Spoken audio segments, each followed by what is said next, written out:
What is going on, beautiful people? Welcome to another episode of the Narcissist Code. I'm self-aware, diagnosed narcissist Lee Hammock, and I use my platform to raise awareness for NPD, get more people into therapy, and also validate the victims and survivors of said disorder.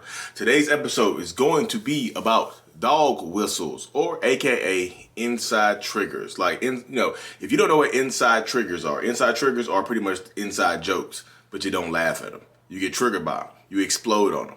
You explode when the inside trigger happens and things like that. So dog whistles, it's in the word. Yeah, everybody wants. What's a dog whistle? A dog whistle is literally that. If I take a dog whistle and I blow it, can you hear it? No. Let me blow it again. Did you hear it that time? No, because guess what? You're not a damn dog. You're not going to hear it. Dog whistles are made for dogs. It's high pitched. Only the dog can hear it. So that's what a dog whistle is, terminology-wise. Only the person it's intended for is going to get it. An inside trigger is something that's subtle, sly, that's meant to trigger you and get a reaction out of you in a public space, in a private space, wherever the trigger is applied to you. They want to get a reaction out of you in that space. It could be in a courtroom. It could be in a party. It could be in a club. It could be anywhere. And the inside triggers, dog whistles, whatever you want. I'm going to say inside triggers for the rest of the episode, but they could be anything. The narcissist in your life knows about you. And this is not just like boyfriend, girlfriend, husband, wife stuff. This is literally, this is deeper than that. This is not boyfriend, girlfriend, husband, wife. This could be your parents.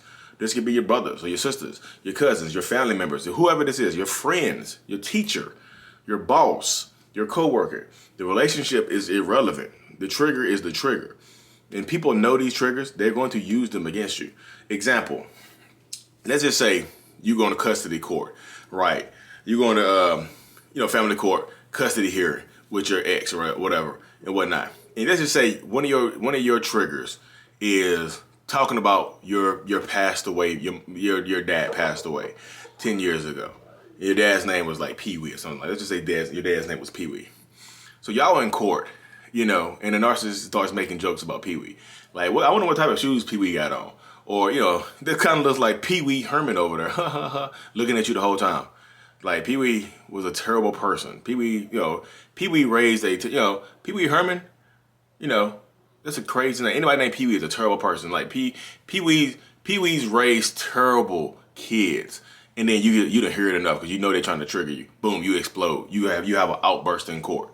You have an outburst in mediation. Guess what? You look crazy. Stop talking about my dad, Pee Wee. Everybody's like, wow, you are unhinged. And the narcissist is right there just looking at you like, wow, you are unhinged. Like, who knew a couple words like Pee Wee? Pee Wee set you off? How did Pee Wee set you off? Right, Pee Wee set me off. You're right. You don't deserve these kids. You don't deserve these kids. You don't deserve blah. Guess what? You look like the aggressor. You do. That's why I said stay safe. Take your reactions are your power. The inside, these small little dog whistle triggers are meant to set you off, to make you look like the aggressor, to make people question your mental stability, to make you look crazy in front of people. Let's say that happens at a party. Huh. You guys, I gotta get out of here. I'm buried almost as deep as Pee Wee. What?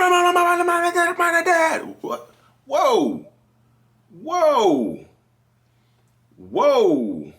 Wow. Y'all hear that? Like, y'all see what I have to deal with at home? Wow. You are crazy. Everybody now, you look crazy. So your reactions are your power. If you cannot control your emotions when you're around a narcissist, in court, co-parenting, whatever, you lose. You do.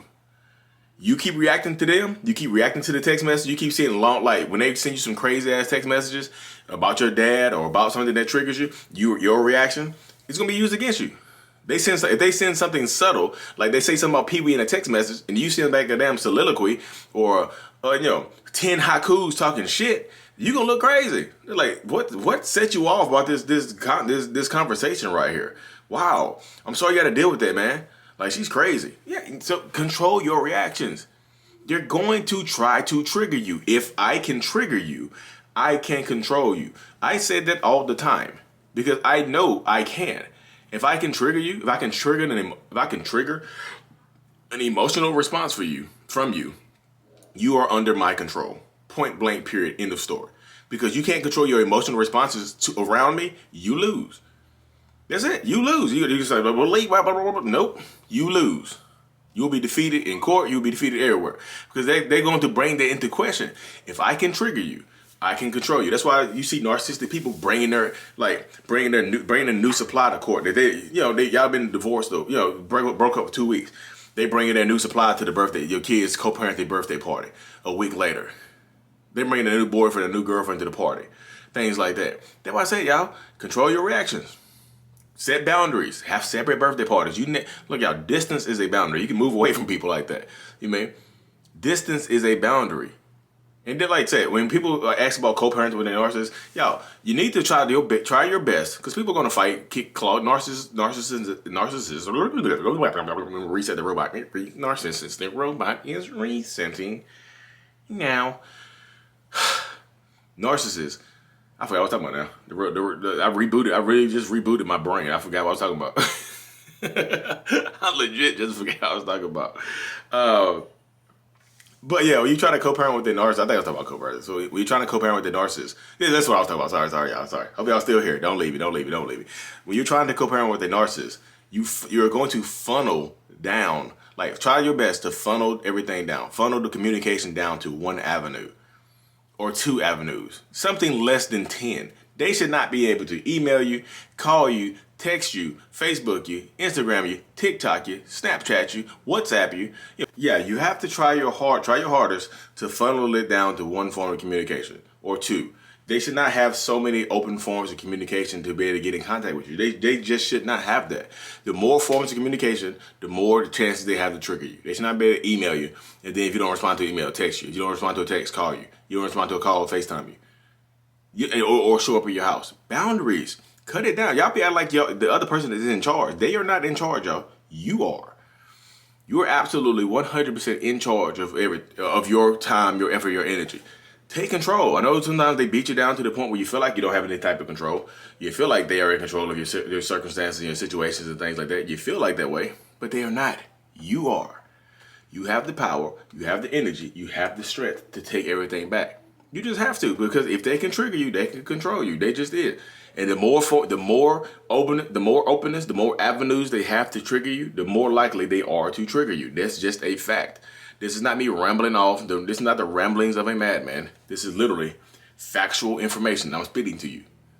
Cut down the avenues of communication. You might not, if you have kids, you can't go no contact most times, so cut it down. Parenting apps, something. Just email.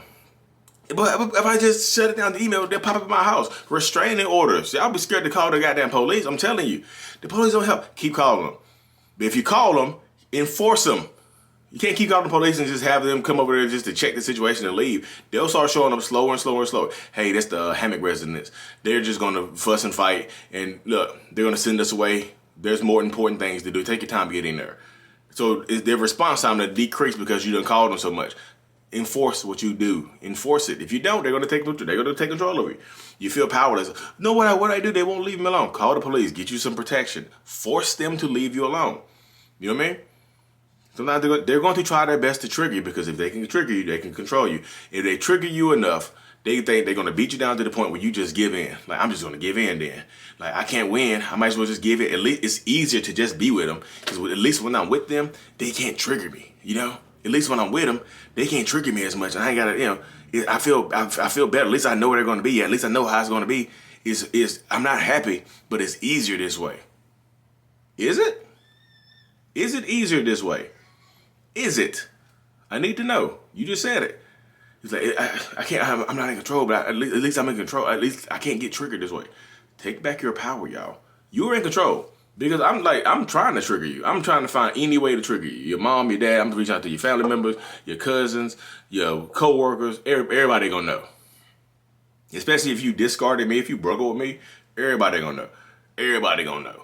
I'm going through every single avenue. Cut down the avenues of communication. If you can't go no contact because of kids, cut down the avenues of communication or go no contact. You have to. You just have to be able to go no contact. Like, I broke no contact. Start over and stop stopping. Stop breaking it. What's the point of breaking it? What do you gain from breaking no contact, y'all? I need to know. Right now. Let me know. Let me know what you gain from breaking no contact. You got 5 seconds. Nothing? Cool. You gain nothing for breaking no contact other than the sadness you get, the feeling of failure for breaking no contact. You're not going to get closure. You're not going to get, not going to get a genuine apology. You're not going to get that. Take your time. You deserve better. I can tell you that you deserve better. I'm just telling you, dog whistles and inside triggers. When they blow the dog whistle, you don't have to answer the call. Your ears don't have to perk up. Anyways, y'all, I know y'all heard that go off. I got a one-on-one in here. I got to hop on here right now. Thank y'all for tuning in. Really, really, truly appreciate y'all. Mental illness is out. Peace. Like and subscribe.